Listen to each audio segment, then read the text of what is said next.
Hi friends, வணக்கம். Welcome to Raji's classic kitchen. இன்றைக்கி நம்ம பிரேக்ஃபாஸ்ட்டு அல்லது ஈவினிங் ஸ்நாக்ஸுக்கு கேரளா ஸ்பெஷல் வட்டையப்பம் நல்ல சாஃப்டாக செய்கிறது எப்படின்னு பார்க்கலாம் வாங்க. ஒரு கப்பு இட்லி அரிசி எடுத்திருக்கேன். இதை நல்லா கழுவி எடுத்துக்கலாம்.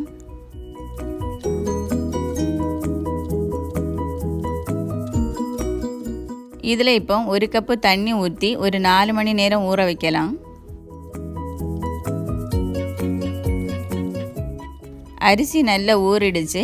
இப்போ இதிலேருந்து ஒரு பாதி அரிசியை மிக்ஸி ஜாரில் எடுத்து அதில் ஒரு 1/4 கப்பு தண்ணி ஊற்றி நல்லா நைஸாக அரைச்சி எடுத்துக்கலாம்.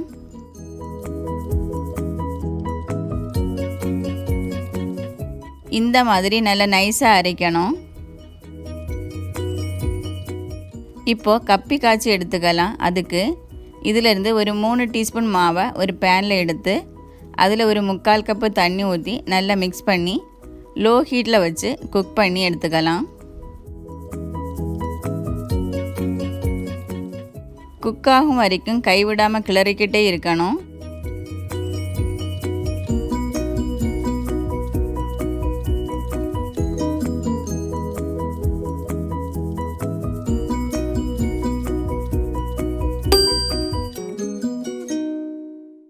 நல்லா குக் ஆகிடுச்சு. இப்போ இதை மாற்றி ஆற வைக்கலாம்.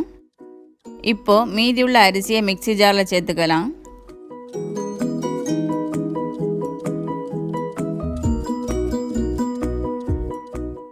இதில் ஒரு கப்பு துருவின தேங்காய் சேர்த்து நல்லா அரைச்சிக்கலாம். இப்போ இதில் ஒரு 1/4 கப்பு தண்ணி ஊற்றி நல்லா நைஸாக அரைச்சிக்கலாம். இப்போது இதில் காய்ச்சி வச்ச கப்பி,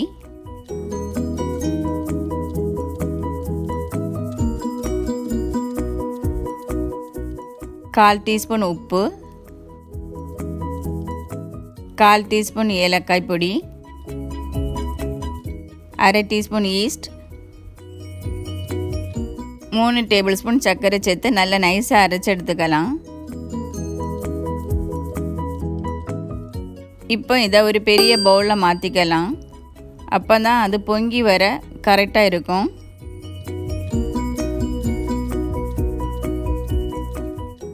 மாவை இந்த பதத்தில் அரைக்கணும். இட்லி மாவுக்கும் தோசை மாவுக்கும் இடையில் உள்ள பதத்தில் இருக்கணும்.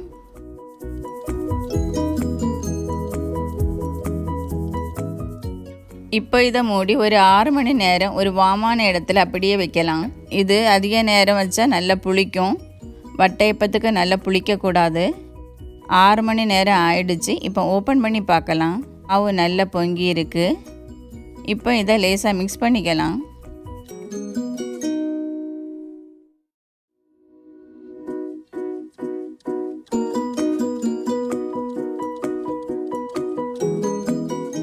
மாவு புளிக்க தொடங்கினதுமே செய்யணும்.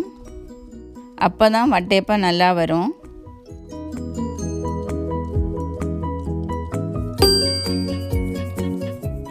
இதுபோல் ஒரு தட்டு அல்லது ஒரு வட்டை பாத்திரம் எடுத்துக்கலாம். இதில் கொஞ்சம் தேங்காய் எண்ணெய் எல்லா இடமும் தடவிக்கலாம்.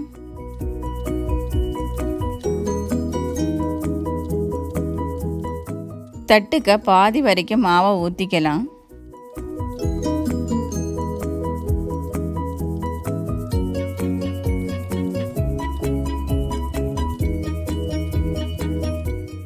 நான் ஏற்கனவே ஒரு பாத்திரத்தில் ஒரு ஸ்டாண்டு வச்சு அதில் ஸ்டாண்டு அளவுக்கு தண்ணி ஊற்றி கொதிக்க வச்சுருக்கேன்.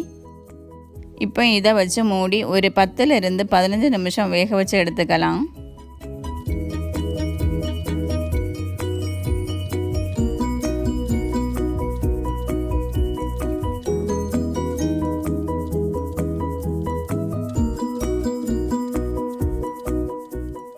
வெந்திருக்கான்னு இப்போ பார்க்கலாம். கம்பியில் ஒட்டலை, நல்ல வெந்திருக்கு. இப்போ இதை மாற்றிடலாம். இதோ நம்மளோட டேஸ்டியான வட்டையப்பம் ரெடி. இது கொஞ்சம் ஆறின பிறகு இது போல் பிளேட்டில் இருந்து மாற்றலாம். தேங்காய் எண்ணெய் தடவுனதால் ஈஸியாக பிளேட்லேருந்து வந்துடும். நல்ல அழகாக வந்திருக்கு.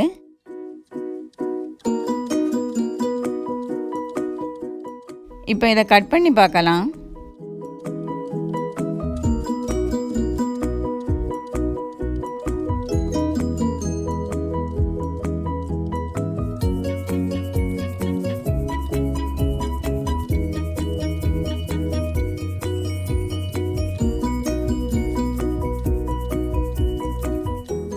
நல்லா சாஃப்டாக வந்திருக்கு.